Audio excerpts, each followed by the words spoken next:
Assam Rifles amadi CRPF Cobra na tangkul mari fakibado ngasi court na bail da Thadokhre Assam Rifles na makhoi mari asi Nscn IM ni haina fakibani adu proof amata puthokpa ngamdabadagi ngasi court na bail pikre Naga amadi maitegi micham hatkibagi achumba wal fanganabasu handoknaba daksinkhre. Kuki militant singna Naga amadi maitegi micham sing hatkibagi matangda achumba wal fanganbaga loinana suspension of operation su agreement kudakta handokadabani haina Indigenous Peoples Front Manipur Delhi Maitai Coordination Committee amadi Ima Apunbaluf Manipur na Prime Minister da memorandum pisinkre.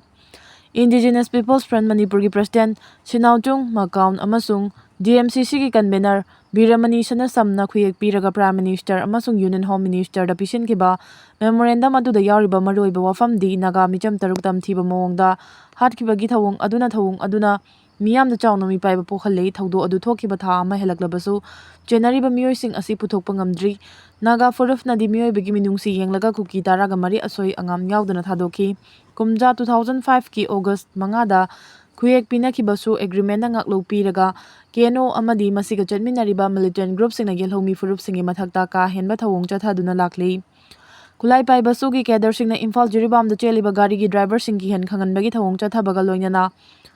Meeoi ka drug amadi kulai pusilaktuna Manipur bu Golden Triangle onthongna ba honari haina memorandum aduda palli chung PHC la singphawbal helamle test tawna ba manchak leiramdrei chinga tamga gi anala yengda phangba kudong chaba sathina khinaramdei Imphal dagi khwaidagi nakpa sub divisional headquarters oriba None district ki Hauchong khulda laiba primary health center award apana thale regular doctor amaga contract doctor anina sub division asigi khunjali sing tara asibu layeng bagi fibam da lehuri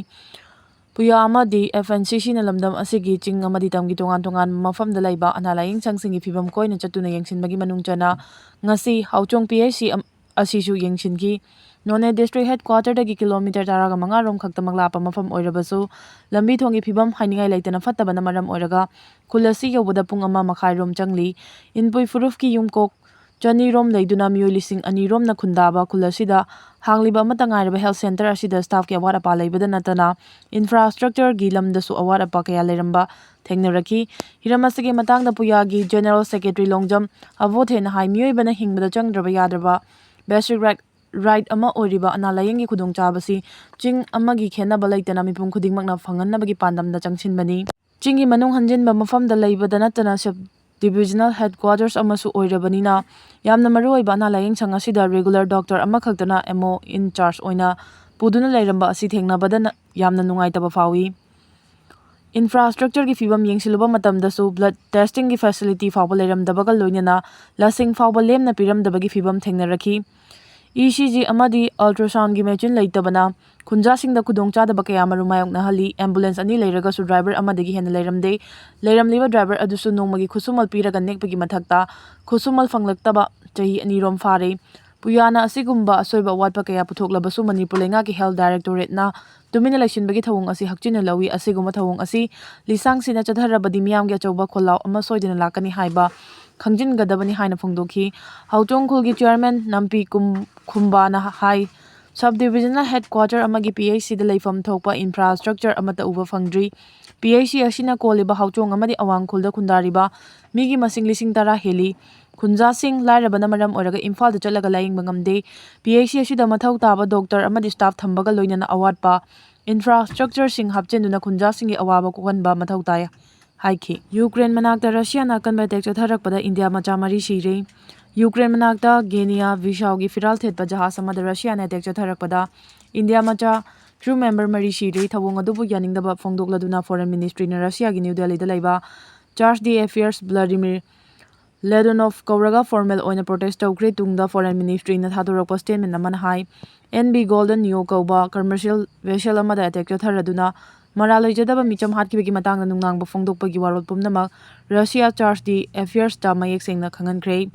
jahas aduda crew member taraga tare tungbagi manungda India macha manga yawi Ukraine gi foreign minister Andriy Sybiha na phongdokibagi matung inadi Russia gi attack aduda Indian mari amasung Russian taruk yauna crew member tara punna siki hari hauji orakliba phibam masigi matangda India gi Ukraine da laiba embassy na mikupna humsingna yengsili amasung awaba taraba singna mating pangnaba tharang lokhale haidi Parliament ki house ani manga si sumi pam pangthokpa yakidre NEET gi question leak oiba Delhi da khongjang ꯆꯪꯁꯤꯜꯂꯛꯈꯤꯕ ꯃꯍꯩꯔꯣꯏꯁꯤꯡꯗ ꯂꯥꯊꯤ charge ꯇꯧꯈꯤꯕ ꯑꯃꯁꯨꯡ Ayodhya Ram ꯇꯦꯝꯄꯜꯒꯤ donation ꯍꯨꯔꯥꯟꯈꯤꯕꯒꯤ ꯃꯇꯥꯡꯗ ꯑꯣꯄꯣꯖꯤꯁꯟꯅ ꯆꯔꯥꯡꯅꯕ ꯊꯣꯛꯍꯜꯂꯛꯄꯗꯒꯤ ꯉꯁꯤꯁꯨ ꯄꯥꯔꯂꯤꯌꯥꯃꯦꯟꯠꯀꯤ house ꯑꯅꯤꯃꯛ ꯃꯤꯐꯝ ꯄꯥꯡꯊꯣꯛꯄ ꯌꯥꯈꯤꯗ꯭ꯔꯦ꯫ ꯑꯣꯄꯣꯖꯤꯁꯟꯒꯤ ꯃꯥꯏꯀꯩꯗꯒꯤ ꯍꯥꯏꯔꯤꯕ ꯍꯤꯔꯝꯁꯤꯡ ꯑꯁꯤꯒꯤ ꯃꯇꯥꯡꯗ ꯃꯃꯨꯠ ꯇꯥꯅ ꯈꯟꯅꯁꯤ ꯍꯥꯏꯅ ꯄꯨꯈꯠꯂꯛꯄꯗꯒꯤ ꯂꯣꯛ ꯁꯚꯥꯒꯤ ꯃꯤꯐꯝꯗ ꯑꯀꯥꯏꯕ ꯊꯣꯛꯈꯤ꯫ ꯃꯗꯨꯅ ꯃꯔꯝ ꯑꯣꯏꯔꯒ ꯑꯅꯤꯔꯛ ꯍꯟꯅ ꯑꯦꯗꯖꯣꯔꯟ ꯇꯧꯔꯕ ꯃꯇꯨꯡꯗ ꯉꯁꯤ ꯅꯣꯡꯃꯒꯤ ꯑꯣꯏꯅ ꯍꯥꯎꯁꯀꯤ ꯃꯤꯐꯝ ꯌꯩꯊꯣꯛꯄ ꯇꯥꯈꯤ꯫ ꯍꯥꯎꯁꯅ ꯑꯌꯨꯛ ꯄꯨꯡ 11 ꯇꯥꯕꯗ ꯑꯍꯥꯟꯕ ꯋꯥꯍꯪ ꯂꯧꯈꯠꯄ ꯍꯧꯔꯛꯄꯗ ꯑꯣꯄꯣꯖꯤꯁꯟ ꯃꯦꯝꯕꯔꯁꯤꯡꯅ NEETꯒꯤ ꯀ꯭ꯋꯦꯁꯟ ꯂꯤꯛ ꯑꯣꯏꯈꯤꯕ ꯑꯃꯁꯨꯡ ꯄꯨꯂꯤꯁꯅ ꯃꯍꯩꯔꯣꯏꯁꯤꯡꯗ ꯂꯥꯊꯤ ꯆꯥꯔꯖ ꯇꯧꯈꯤꯕꯒꯤ ꯃꯇꯥꯡꯗ ꯁ꯭ꯂꯣꯒꯥꯟ ꯂꯥꯎꯔꯛꯈꯤ꯫ ꯃꯤꯐꯝ ꯄꯥꯡꯊꯣꯛꯄ ꯌꯥꯈꯤꯗ꯭ꯔꯕ ꯃꯇꯨꯡꯗ ꯅꯨꯃꯤꯠ ꯌꯨꯡꯕꯗ ꯃꯤꯐꯝ ꯑꯃ ꯃꯈꯥ ꯆꯠꯊꯅꯕ ꯊꯧꯔꯥꯡ ꯇꯧꯈꯤ꯫ ꯑꯗꯨꯕꯨ ꯃꯍꯩꯔꯣꯏꯁꯤꯡꯗ ꯇꯝꯊꯤꯅ ꯐꯨꯈꯤꯕꯒꯤꯗꯃꯛ ꯄ꯭ꯔꯥꯏꯝ ꯃꯤꯅꯤꯁꯇꯔ ꯅꯔꯦꯟꯗ꯭ꯔ ꯃꯣꯗꯤꯅ ꯂꯥꯜꯂꯦ ꯍꯥꯏꯖꯒꯗꯕ ꯑꯃꯁꯨꯡ ꯍꯣꯝ ꯃꯤꯅꯤꯁꯇꯔ ꯑꯃꯤꯠ ꯁꯥꯍ ꯐꯝ ꯊꯥꯗꯣꯛꯀꯗꯕꯅꯤ ꯍꯥꯏꯅ ꯑꯣꯄꯣꯖꯤꯁꯟꯒꯤ ꯃꯥꯏꯀꯩꯗꯒꯤ ꯂꯥꯎꯔꯛꯈꯤ ꯍꯥꯏꯔꯤ꯫ ꯄꯦꯔꯨꯗ ꯑꯅꯤꯔꯛ ꯌꯨꯋꯥ ꯍꯥꯠꯈꯤꯕꯗ ꯃꯤꯑꯣꯏ 5 ꯁꯤꯔꯦ, 19 ꯁꯣꯛꯈ꯭ꯔꯦ꯫ ꯄꯦꯔꯨꯒꯤ ꯆꯤꯡꯒꯤ ꯂꯝꯗꯝꯗ ꯑꯅꯤꯔꯛ ꯌꯨꯋꯥ ꯍꯥꯠꯈꯤꯕꯗ ꯃꯤꯑꯣꯏ 5 ꯁꯤꯔꯦ ꯑꯃꯁꯨꯡ 19ꯅ ꯑꯁꯣꯛ-ꯑꯄꯟ ꯅꯪꯈ꯭ꯔꯦ ꯍꯥꯏꯅ ꯂꯩꯕꯥꯛ ꯑꯗꯨꯒꯤ ꯁꯤꯚꯤꯜ ꯗꯤꯐꯦꯟꯁ ꯆꯤꯐꯅ ꯐꯣꯡꯗꯣꯔꯛꯈ꯭ꯔꯦ꯫ ꯃꯦꯒꯅꯤꯆꯨꯗ 5.1 ꯑꯃꯁꯨꯡ 3.7 ꯌꯧꯅ ꯑꯅꯤꯔꯛ ꯍꯥꯠꯈꯤꯕ ꯌꯨꯋꯥ ꯑꯗꯨ ꯉꯔꯥꯡ ꯅꯨꯃꯤꯗꯥꯡ ꯖꯨꯅꯤꯟ ꯔꯤꯖꯟꯒꯤ ꯆꯨꯄꯥꯀꯥ ꯄ꯭ꯔꯣꯚꯤꯟꯁꯇ ꯍꯥꯠꯈꯤꯕꯅꯤ꯫ ꯄꯦꯔꯨꯒꯤ ꯅꯦꯁꯅꯦꯜ ꯁꯤꯁꯃꯣꯂꯣꯖꯤꯀꯦꯜ ꯁꯦꯟꯇꯔꯒꯤ ꯔꯤꯄꯣꯔꯠ ꯃꯇꯨꯡ ꯏꯟꯅ ꯑꯍꯥꯟꯕ ꯍꯥꯠꯈꯤꯕ ꯌꯨꯋꯥ ꯑꯗꯨ ꯀꯤꯂꯣꯃꯤꯇꯔ 23 ꯐꯥꯎꯕ ꯂꯨꯅ ꯍꯥꯠꯈꯤ ꯑꯃꯁꯨꯡ ꯑꯅꯤꯁꯨꯕ ꯍꯥꯠꯈꯤꯕ ꯌꯨꯋꯥꯅ ꯀꯤꯂꯣꯃꯤꯇꯔ 19 ꯐꯥꯎꯕ ꯂꯨꯊꯅ ꯍꯥꯠꯈꯤ ꯍꯥꯏꯔꯤ꯫ ꯄꯦꯔꯨꯒꯤ ꯅꯦꯁꯅꯦꯜ ꯁꯤꯚꯤꯜ ꯗꯤꯐꯦꯟꯁ ꯏꯟꯁꯇꯤꯇ꯭ꯌꯨꯠꯀꯤ head Luis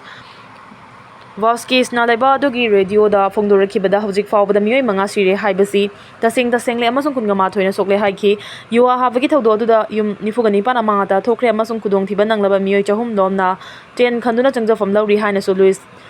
ꯚꯥꯁꯀꯦꯖꯅ ꯐꯣꯡꯗꯣꯔꯛꯈ꯭ꯔꯦ꯫ Emergency crew member ꯑꯃꯁꯨꯡ ꯐꯥꯌꯔ ꯐꯥꯏꯇꯔ ꯇꯤꯝꯁꯤꯡꯅ ꯌꯨꯋꯥ ꯍꯥꯠꯈꯤꯕ ꯃꯐꯝꯁꯤꯡ ꯑꯗꯨꯗ ꯆꯪꯁꯤꯟꯈꯤꯕꯒ ꯂꯣꯏꯅꯅ ꯃꯤꯑꯣꯏ ꯀꯌꯥ ꯑꯇꯦꯛ-ꯑꯀꯥꯏꯁꯤꯡ ꯑꯗꯨꯅ ꯅꯟꯁꯤꯜꯂꯝꯒꯗ꯭ꯔꯥ ꯍꯥꯏꯅ ꯆꯤꯡꯅꯕꯗꯒꯤ ꯁꯦꯡꯗꯣꯛꯄꯒꯤ ꯊꯕꯛ ꯍꯧꯈ꯭ꯔꯦ ꯍꯥꯏꯔꯤ꯫ ꯄꯦꯔꯨ ꯍꯥꯏꯔꯤꯕ ꯂꯩꯕꯥꯛ ꯑꯁꯤ ꯄꯦꯁꯤꯐꯤꯛ ꯔꯤꯡ ꯑꯣꯐ ꯐꯥꯌꯔꯒꯤ ꯁꯔꯨꯛꯇ ꯂꯩꯕꯒ ꯂꯣꯏꯅꯅ ꯃꯥꯂꯦꯝꯒꯤ ꯌꯨꯋꯥ ꯍꯥꯒꯟꯕ ꯂꯩꯕꯥꯛꯁꯤꯡꯒꯤ ꯃꯅꯨꯡꯗ ꯂꯩꯔꯤ꯫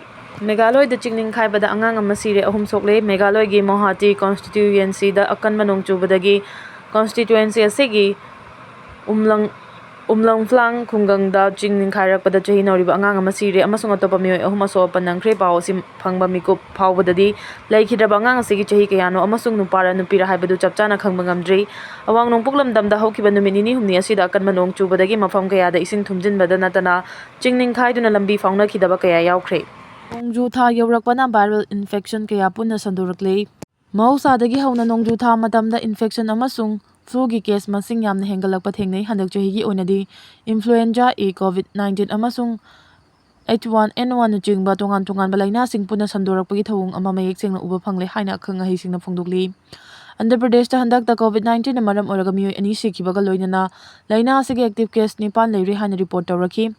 ꯂꯩꯕꯥꯛꯀꯤ ꯑꯇꯩ ꯑꯇꯣꯞꯄ ꯃꯐꯝꯁꯤꯡꯗꯁꯨ ꯏꯟꯐ꯭ꯂꯨꯑꯦꯟꯖꯥ A ꯑꯃꯗꯤ H1N1ꯒꯤ ꯀꯦꯁ ꯀꯌꯥꯃꯔꯨꯝ ꯊꯦꯡꯅꯔꯤ꯫ ꯇꯣꯉꯥꯟ-ꯇꯣꯉꯥꯟꯕ ꯂꯥꯏꯆꯠꯁꯤꯡ ꯄꯨꯟꯅ ꯁꯟꯗꯣꯔꯛꯂꯕꯁꯨ ꯃꯤꯌꯥꯝꯅ ꯃꯤꯄꯥꯏꯕ ꯄꯣꯛꯄꯒꯤ ꯃꯍꯨꯠꯇ ꯆꯦꯛꯁꯤꯟ ꯊꯧꯔꯥꯡ ꯂꯧꯈꯠꯄꯅ ꯍꯦꯟꯅ ꯃꯔꯨ ꯑꯣꯏꯅ ꯑꯈꯪ-ꯑꯍꯩꯁꯤꯡꯅ ꯃꯣꯠ ꯄꯤꯔꯤ꯫ ꯐꯔꯤꯗꯥꯕꯥꯗꯇ ꯂꯩꯕ ꯑꯃ꯭ꯔꯤꯇꯥ ꯍꯣꯁꯄꯤꯇꯥꯜꯒꯤ ꯀꯟꯁꯜꯇꯦꯟꯠ ꯄꯜꯃꯣꯅꯣꯂꯣꯖꯤꯁꯠ ꯗꯣꯛꯇꯔ ꯄ꯭ꯔꯗꯤꯞ ꯕꯖꯥꯖꯅ ꯍꯥꯏ ꯅꯣꯡꯖꯨ ꯊꯥ ꯌꯧꯔꯛꯄꯗ ꯚꯥꯏꯔꯁꯁꯤꯡꯒꯤ ꯃꯄꯥꯡꯒꯜ ꯀꯟꯈꯠꯂꯛꯄꯅ ꯃꯔꯝ ꯑꯣꯏꯔꯒ ꯇꯣꯉꯥꯟ-ꯇꯣꯉꯥꯟꯕ ꯂꯥꯏꯆꯠ ꯀꯌꯥ ꯁꯟꯗꯣꯔꯛꯄꯅꯤ꯫ ꯆꯍꯤ ꯈꯨꯗꯤꯡꯒꯤ ꯅꯣꯡꯖꯨ ꯊꯥ ꯃꯇꯝꯗ ꯂꯥꯏꯆꯠ ꯃꯈꯜ ꯑꯃ ꯅꯠꯇ꯭ꯔꯒ ꯑꯃ ꯁꯟꯗꯣꯔꯛꯄ ꯊꯦꯡꯅꯩ꯫ ꯃꯍꯧꯁꯥꯒ ꯃꯥꯟꯅꯗꯕ ꯃꯑꯣꯡꯗ ꯍꯟꯗꯛ ꯆꯍꯤꯒꯤ ꯑꯣꯏꯅꯗꯤ ꯃꯇꯝ ꯑꯃꯨꯛꯇꯗ ꯏꯟꯐ꯭ꯂꯨꯑꯦꯟꯖꯥ A, H1N1 ꯑꯃꯁꯨꯡ ꯀꯣꯚꯤꯗ-19 ꯄꯨꯟꯅ ꯁꯟꯗꯣꯔꯛꯄ ꯊꯦꯡꯅꯔꯦ꯫ ꯍꯥꯏꯔꯤꯕ ꯂꯩꯅꯥꯁꯤꯡ ꯑꯁꯤꯒꯤ ꯂꯥꯏꯑꯣꯡ ꯍꯥꯏꯔꯞ ꯃꯥꯟꯅꯕ ꯃꯔꯝꯅ ꯀꯔꯝꯕ ꯂꯩꯅꯥꯅꯣ ꯍꯥꯏꯕꯗꯨ ꯈꯪꯗꯣꯛꯄꯗ ꯋꯥꯅ ꯊꯣꯛꯏ꯫ ꯂꯥꯏꯆꯠ ꯑꯍꯨꯝꯃꯛꯀꯤ ꯃꯔꯨꯑꯣꯏꯕ ꯂꯥꯏꯑꯣꯡꯁꯤꯡꯗꯤ ꯂꯥꯏꯍꯧ ꯍꯧꯕ, ꯈꯅꯥꯎ ꯅꯥꯕ, ꯂꯣꯛ ꯈꯨꯕ, ꯍꯛꯆꯥꯡ ꯊꯤꯟꯗꯣꯛꯄ, ꯀꯣꯛ ꯆꯤꯛꯄ ꯑꯃꯁꯨꯡ ꯍꯛꯆꯥꯡ ꯆꯣꯛꯊꯕ ꯑꯃꯁꯨꯡ ꯈꯣꯡ ꯍꯥꯝꯊꯕꯅꯤ꯫ ꯃꯌꯥꯏ ꯑꯣꯏꯔꯞꯄ ꯆꯥꯡꯗꯒꯤꯅ ꯀꯥ ꯍꯦꯟꯕ ꯃꯑꯣꯡꯗ ꯂꯥꯏꯑꯣꯡ ꯎꯠꯊꯣꯔꯛꯄ ꯃꯤꯑꯣꯏꯁꯤꯡ ꯂꯦꯕꯣꯔꯦꯇꯔꯤꯗ ꯆꯥꯡꯌꯦꯡ ꯇꯧꯗꯨꯅ ꯀꯔꯝꯕ ꯃꯈꯜꯒꯤ ꯂꯩꯅꯥꯅꯣ ꯍꯥꯏꯕꯗꯨ ꯈꯪꯗꯣꯛꯄ ꯌꯥꯝꯅꯃꯛ ꯃꯊꯧ ꯇꯥꯏ ꯍꯥꯏꯅ ꯃꯍꯥꯛꯅ ꯐꯣꯡꯗꯣꯛꯈꯤ꯫ ꯗꯥꯛꯇꯔ ꯕꯖꯥꯖꯅ ꯍꯥꯏ ꯅꯣꯡꯖꯨ ꯊꯥ ꯃꯇꯝꯗ ꯇꯣꯉꯥꯟ-ꯇꯣꯉꯥꯟꯕ ꯚꯥꯏꯔꯦꯜ ꯏꯟꯐꯦꯛꯁꯟ ꯁꯟꯗꯣꯔꯛꯄꯒꯤ ꯊꯧꯑꯣꯡ ꯑꯁꯤ ꯊꯣꯏꯗꯣꯛꯅ ꯉꯛꯅꯤꯡꯉꯥꯏ ꯑꯣꯏꯗꯦ꯫ ꯑꯣꯐꯤꯁ, ꯁ꯭ꯀꯨꯜ, ꯃꯣꯜ ꯑꯃꯁꯨꯡ ꯄꯕ꯭ꯂꯤꯛ ꯇ꯭ꯔꯥꯟꯁꯄꯣꯔꯠꯇ ꯃꯤ ꯀꯥ ꯍꯦꯟꯅ ꯆꯤꯟꯕ ꯃꯔꯝꯅ ꯃꯤꯑꯣꯏ ꯑꯃꯗꯒꯤ ꯑꯇꯣꯞꯄ ꯃꯤꯑꯣꯏ ꯑꯃꯗ ꯌꯥꯝꯅ ꯂꯥꯏꯅ ꯁꯟꯗꯣꯛꯄ ꯉꯝꯃꯤ꯫ ꯑꯗꯨꯝ ꯑꯣꯏꯅꯃꯛ ꯍꯟꯗꯛ ꯆꯍꯤꯒꯤ ꯑꯣꯏꯅ ꯏꯟꯗꯤꯌꯥꯗ ꯁꯟꯗꯣꯔꯛꯂꯤꯕ ꯀꯣꯚꯤꯗ-19ꯒꯤ ꯂꯥꯏꯆꯠ ꯑꯁꯤ ꯊꯣꯏꯗꯣꯛꯅ ꯈꯨꯗꯣꯡꯊꯤꯅꯤꯡꯉꯥꯏ ꯑꯣꯏꯗꯦ꯫ ꯃꯤꯑꯣꯏ ꯑꯌꯥꯝꯕ ꯚꯦꯛꯁꯤꯟ ꯀꯥꯞꯈꯤꯕ ꯅꯠꯇ꯭ꯔꯒꯅ ꯃꯃꯥꯡꯗ ꯀꯣꯚꯤꯗ-19 ꯄꯣꯖꯤꯇꯤꯚ ꯑꯣꯏꯈꯤꯕ ꯃꯤꯑꯣꯏ ꯀꯌꯥꯃꯔꯨꯝ ꯂꯩꯕ ꯃꯔꯝꯅ ꯏꯝꯃ꯭ꯌꯨꯅꯤꯇꯤꯒꯤ ꯃꯄꯥꯡꯒꯜ ꯀꯟꯈꯠꯂꯛꯄꯗꯒꯤ ꯀꯣꯚꯤꯗ-19 ꯁꯟꯗꯣꯔꯛꯂꯕꯁꯨ ꯍꯥꯟꯅꯒꯤ ꯃꯇꯧꯒꯨꯝ ꯀꯥ ꯍꯦꯟꯅ ꯈꯨꯗꯣꯡꯊꯤꯕ ꯊꯣꯛꯅꯤꯡꯉꯥꯏ ꯑꯣꯏꯗ꯭ꯔꯦ ꯍꯥꯏꯈꯤ꯫